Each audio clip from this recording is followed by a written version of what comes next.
Donald Trump যুক্তরাষ্ট্রের president হিসেবে শপথ নেবেন জানুয়ারি মাসের ২০ তারিখে। উনি অলরেডি উনার মন্ত্রিসভার সদস্য কারা হবেন সে নামগুলো ঘোষণা করেছেন। গত একটি ভিডিওতে আমি গুরুত্বপূর্ণ কয়েকজন মন্ত্রিসভার সদস্য নিয়ে আলোচনা করেছিলাম। আজকের এই ভিডিওতে আরো কয়েকজন গুরুত্বপূর্ণ মন্ত্রিসভার সদস্যদেরকে নিয়ে আলোচনা করব। ট্রাম্প সেক্রেটারি অফ স্টেট হিসেবে বেছে নিয়েছেন মার্কো রুবিওকে। মার্কো রুবিও একজন রিপাবলিকান সিনেটর। উনি এই ইলেকশনেও ফ্লোরিডা থেকে বিশাল ব্যবধানে জয়ী হয়েছেন। মার্কো রুবিও ডোনাল্ড ট্রাম্পের অত্যন্ত কাছের একজন মানুষ। উনি ২০২৪ সালে ডোনাল্ড ট্রাম্পের ক্যাম্পেইনে অনেক গুরুত্বপূর্ণ ভূমিকা পালন করেছেন এবং আগে থেকেই বোঝা যাচ্ছিল ডোনাল্ড ট্রাম্প প্রেসিডেন্ট হিসেবে নির্বাচিত হলে উনি বড় কোনো পজিশনে মনোনীত হবেন। ডোনাল্ড ট্রাম্প সিআইএ এর ডাইরেক্টর হিসেবে ঘোষণা করেছেন জন র্যাডক্লিফকে। সিআইএ ডাইরেক্টরের পজিশনটা অত্যন্ত গুরুত্বপূর্ণ, কারণ সিআইএ হচ্ছে বিশ্বের সবথেকে প্রভাবশালী ইন্টেলিজেন্স এজেন্সি এবং আমেরিকা হয়ে ওঠার পেছনে সিআইএ অনেক বড় ভূমিকা রয়েছে। কাজেই আমেরিকাতে সিআইএ কে পরিচালনা করছেন সেটি অত্যন্ত গুরুত্বপূর্ণ একটি বিষয়। জন র্যাডক্লিফ ২০১৬ সালে ট্রাম্প অ্যাডমিনিস্ট্রেশনের হেড অফ ইন্টেলিজেন্স হিসেবে দায়িত্ব পালন করেছেন। বর্তমানে যেটা তুলসী গেবার্ডকে দেওয়া হয়েছে। ক্রিস্টি নোমকে হোমল্যান্ড সিকিউরিটি সেক্রেটারি হিসেবে ঘোষণা করা হয়েছে।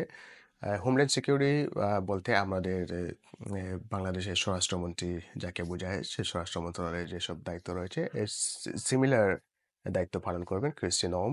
ক্রিস্টি নোম বর্তমানে সাউথ ডাকোটার গভর্নর হিসেবে সার্ভ করতেছেন।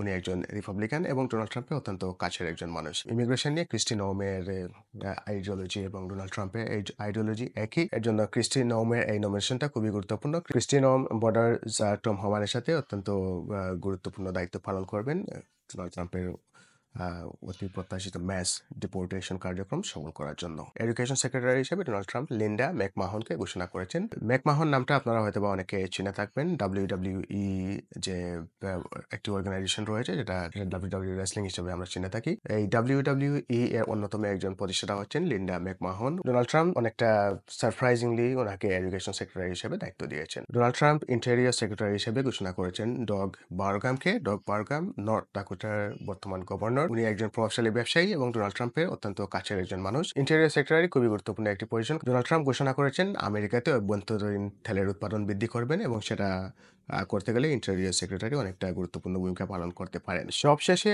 উনি কাশ প্যাটেলকে এফবিআই এর ডাইরেক্টর হিসেবে ঘোষণা করেছেন। সেটা মিডিয়াতে অনেকটা তোলপাড় সৃষ্টি করেছে। কাশ প্যাটেল একজন সাবেক এফবিআই কর্মকর্তা। উনি ট্রাম্প অ্যাডমিনিস্ট্রেশনে আন্ডারে কাজ করেছেন। ট্রাম্পের অত্যন্ত কাছের একজন মানুষ কাশ প্যাটেল। ট্রাম্পের ঘনিষ্ঠ ভাজন হওয়ার পেছনে একটি অন্যতম কারণ রয়েছে। ডোনাল্ড ট্রাম্প ২০১৬ সালে প্রেসিডেন্ট নির্বাচিত হওয়ার পর মিডিয়াতে একটি প্রোপাগান্ডা চালানো হয় যে ২০১৬ সালের ইলেকশনে রাশিয়া ইন্টারফেয়ার করেছে এবং রাশিয়া ডোনাল্ড ট্রাম্পকে প্রেসিডেন্ট হিসেবে নির্বাচিত করতে সাহায্য করেছে। তো সেটা কমপ্লিটলি একটি প্রোপাগান্ডা ছিল এবং কাশ প্যাটেল সেটাকে এক্সপোজড করতে সক্ষম হয়েছিলেন। এফবিআই যে টিমটি এই রাশিয়া হক্সের সমাধান করেছিল, এর দায়িত্বে ছিলেন কাশ প্যাটেল। এরপর থেকেই কাশ প্যাটেল ডোনাল্ড ট্রাম্পের অত্যন্ত কাছের একজন মানুষ হয়ে যান এবং সেটা অনেকটা অনুধাবিতই ছিল যে ডোনাল্ড ট্রাম্প প্রেসিডেন্ট নির্বাচিত হলে কাশ প্যাটেল বড় কোনো দায়িত্ব পালন করবেন।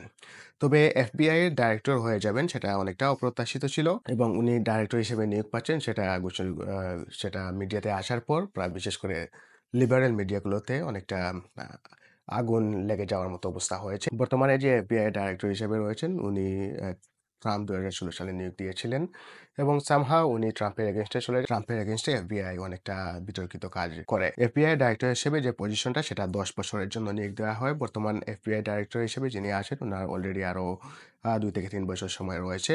তবে উনি ঘোষণা দিয়েছেন যে উনি স্টেপ ডাউন করবেন। কাশ প্যাটেল এফবিআই ডাইরেক্টর হিসেবে নিয়োগ পাওয়ার পর ওনার সামনে অনেক বড় কাজ রয়েছে, কারণ অলরেডি ডোনাল্ড ট্রাম্পের কিছু পলিসির এগেইনস্টে কিছু স্টেট অফিসিয়ালরা বিদ্রোহ ঘোষণা করেছেন এবং তাদেরকে দমন করার জন্য এফবিআই অনেক বড় একটি ভূমিকা পালন করবে। সেজন্য কাশ প্যাটেলকে অনেকে মনে করছেন যে ডোনাল্ড ট্রাম্পের সেকেন্ড হ্যান্ড হিসেবে কাজ করবেন। আজকে এই পর্যন্তই। ভবিষ্যতে আরো কোনো ভিডিও নিয়ে আপনাদের সামনে হাজির হব। সে পর্যন্ত ভালোই থাকুন এবং সাবস্ক্রাইব করে চ্যানেলটির সঙ্গেই থাকুন। ধন্যবাদ।